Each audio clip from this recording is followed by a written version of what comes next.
Hey everyone, my name is Yaro and you're listening to the DIY Business Magic Podcast. Welcome back. I can't believe it's Monday already, but I'm really excited to speak to you again. And I have a super exciting topic. Actually, I think it might be the one so far I'm most excited about. It is all about building your newsletter list and also why that's so important.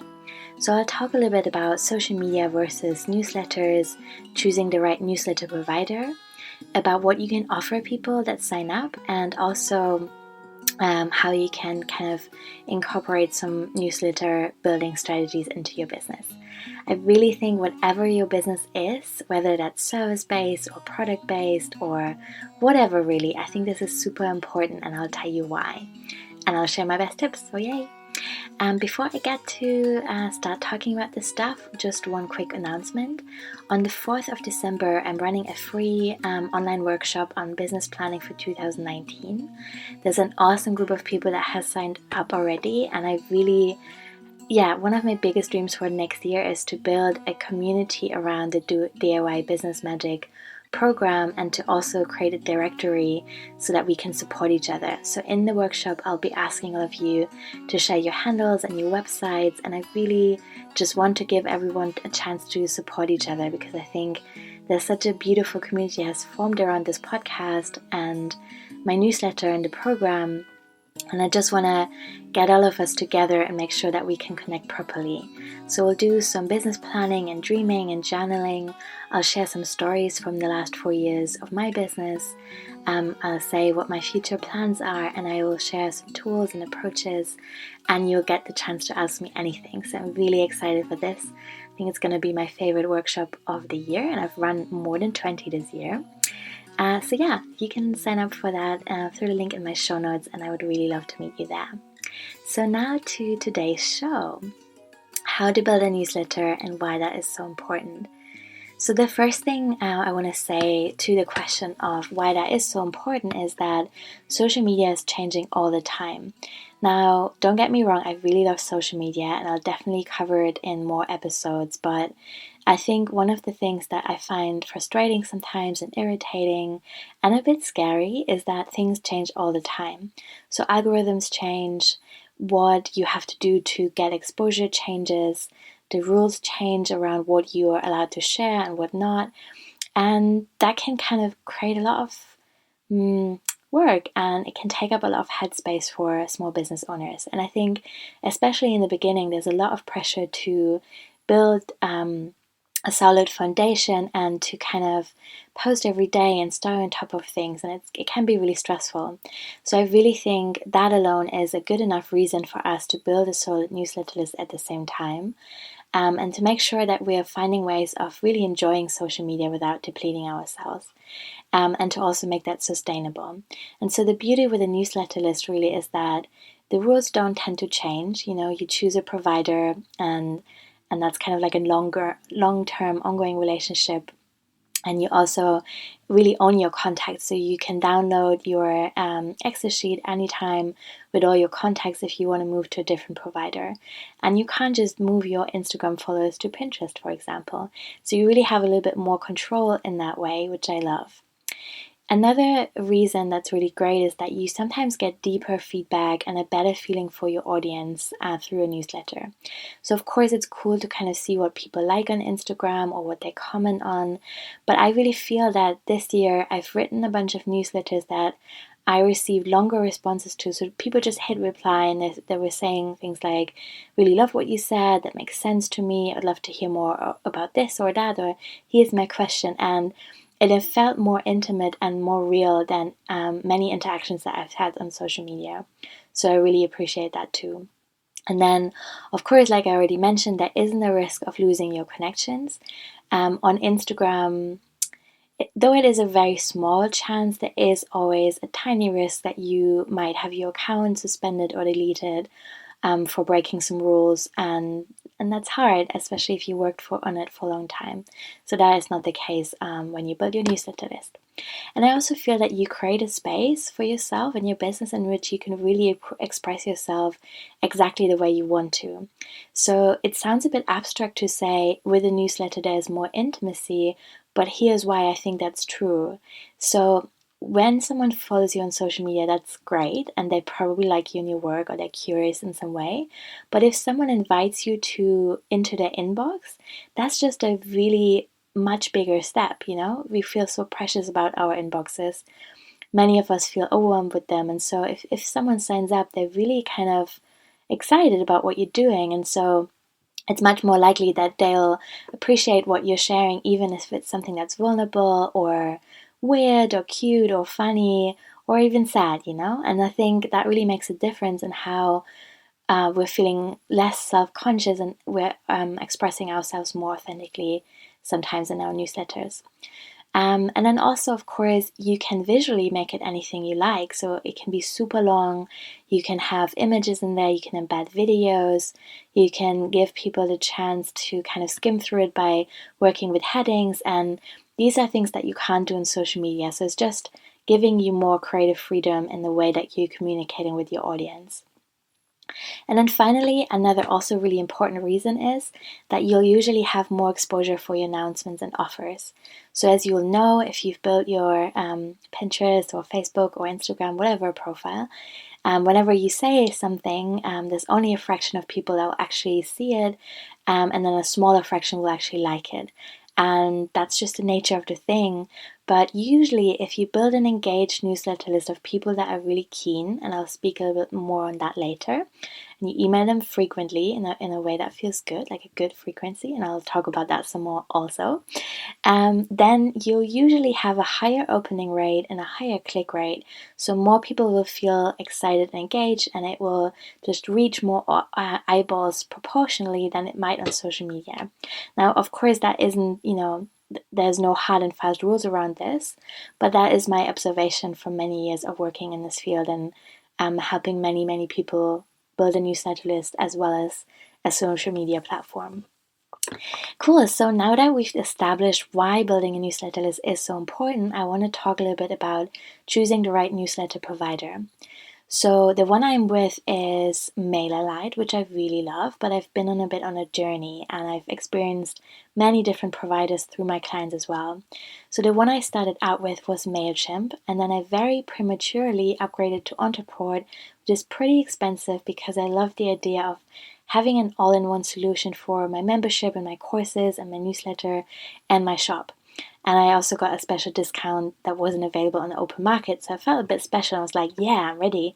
But actually, I left half a year later because it was just not right for me and my business.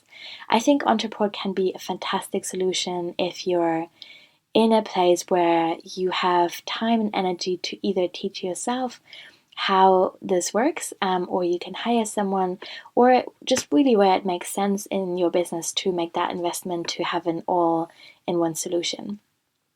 And then I switched to ConvertKit, which I really loved. So that was a lot more affordable. It still had all the functionality that I wanted. It was visually great. It gave me lots of stats. And it gave me the chance to tag and group people in very specific ways that I wanted, which is important to me because I run free workshops every month. And so I need to see who has signed up for the different workshops. I also want to see things like who's reading my emails and when, geographically, where are people most likely to open them, what time zones or times in a day are good to send my newsletters, and so forth. And then eventually this year I switched to MailerLite because I went over a certain number and subscribers, which meant that my ConvertKit account became more expensive, and I saw that MailerLite had the same functionality and a design in the email templates that also worked a little bit better for me, so that's why I switched. In addition to those 4 newsletter providers, I also have experience with Ontoport, like I said, Infusionsoft, MadMemi, ActiveCampaign, and I worked a lot on MailChimp for my clients. So I have a good overview, and I won't say that one or the other will be better for you because it just really depends on your business. But I'll tell you a few things I think you should check out before you decide on a provider. So the first thing is, what functionality do you need, especially in terms of statistics, grouping and tagging people, as well as design. So design is something that's super important for me in MailerLite. I work with templates, and if you know and receive my newsletters, you'll know they're quite long because I send them just once a month. I don't want to bombard people all the time. Once a month usually feels good to me.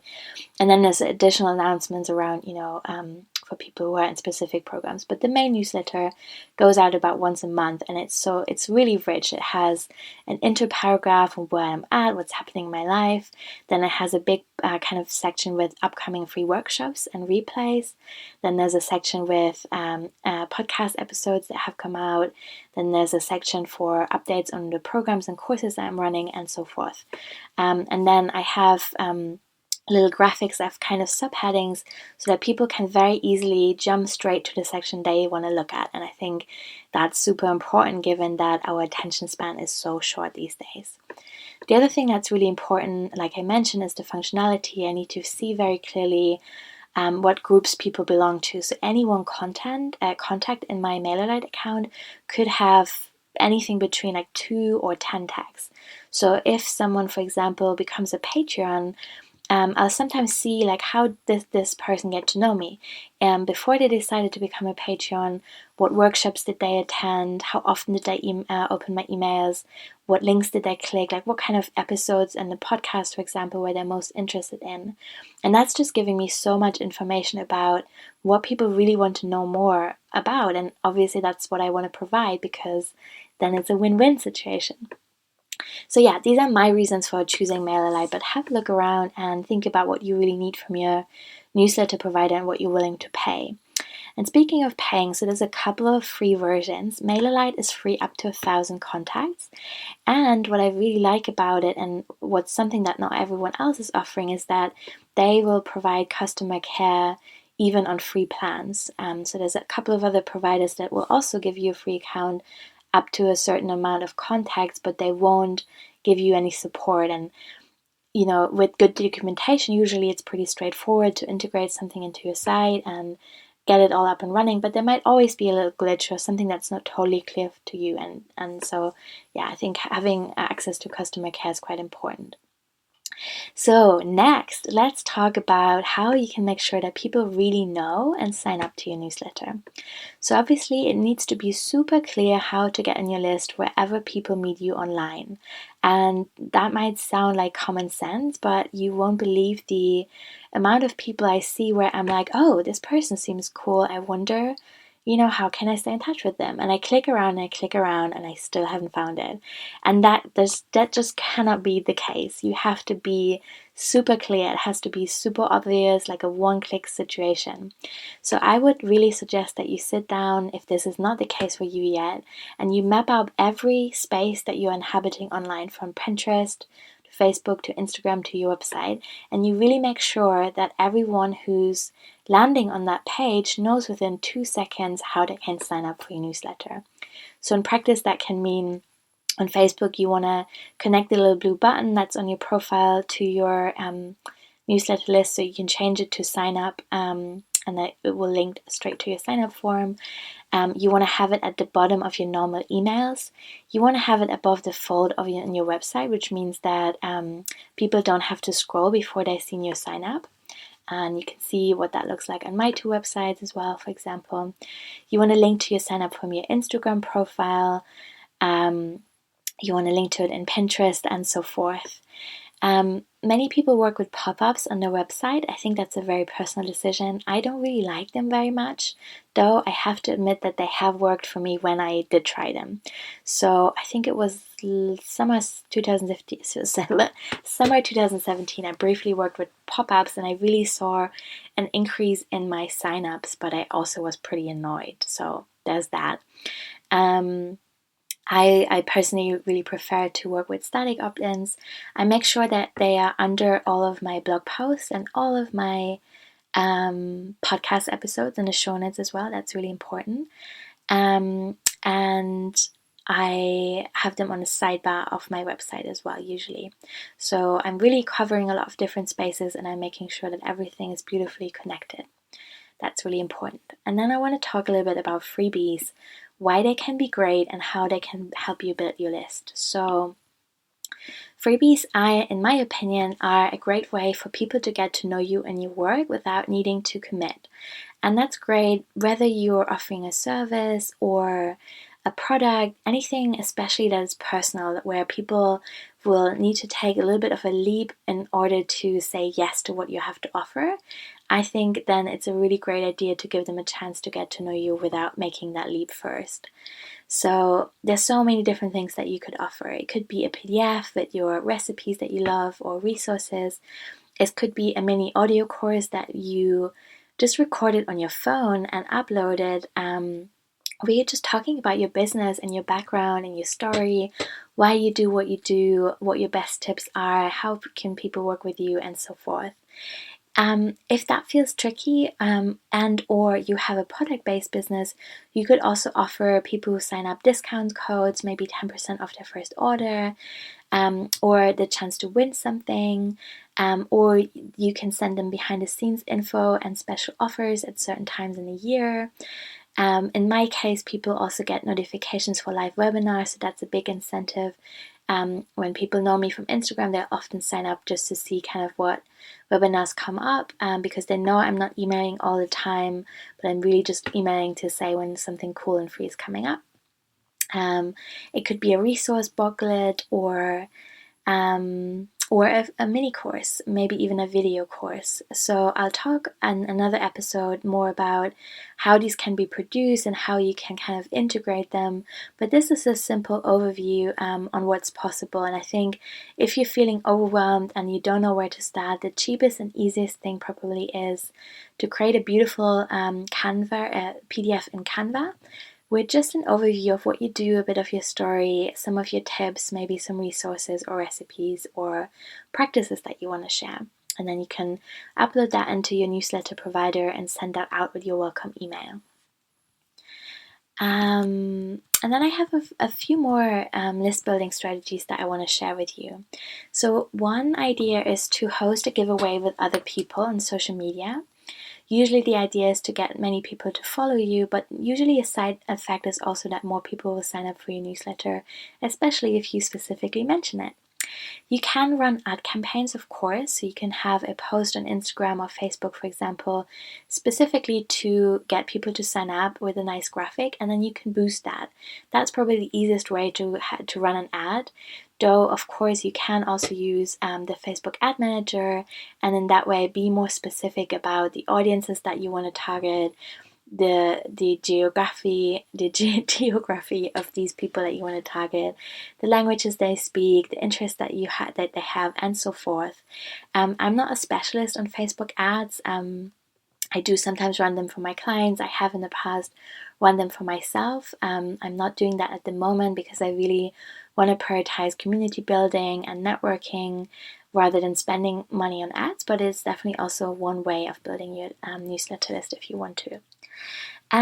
Of course, guest post for other people's blogs and interviews, for example, on podcasts, are a great chance to mention your newsletter and get more people to sign up. You could also do some real life networking. I think that's something that's often overlooked, but if you print a simple short link to your sign up on your business cards, maybe on the back, that might be something great to point people to that you're meeting at events. That's not something I do usually. I would like to be the kind of person, but I like my home and working in my pajamas. You can, of course, at the bottom of your current newsletter, share everyone who's already receiving it to share it with someone else, just to encourage them. If they like what they read, they can pass it on, and that might get people more excited. And then, of course, you need to continuously talk about it on social media. And if you know that you're someone who's struggling with that, I would invite you to consider a scheduler like later.com, for example, or Tailwind, where you can sit down once a month and you can challenge yourself to mention your newsletter, say once a week, and you'll schedule that in so that you're not kind of chickening out on the day because it doesn't feel good to share. And I so get that, and I've just recorded an episode on online marketing for introverts, so if you haven't listened to that, please do. That might help you out as well. Yeah, this is kind of a brief overview. There's so much I would love to expand on, but I'm also intentionally keeping these episodes pretty brief. and I just want to give you an overview of certain topics. And in the new year, I'll definitely go deeper and run more free workshops on this. And then, of course, if you're interested, you can check out the DIY Business Magic podcast, to which you can get access by pledging $11 or more on my Patreon. Cool. Let me know if you have any questions, if this makes sense, or if there's anything else that you want me to talk about. Have a really beautiful day. Bye.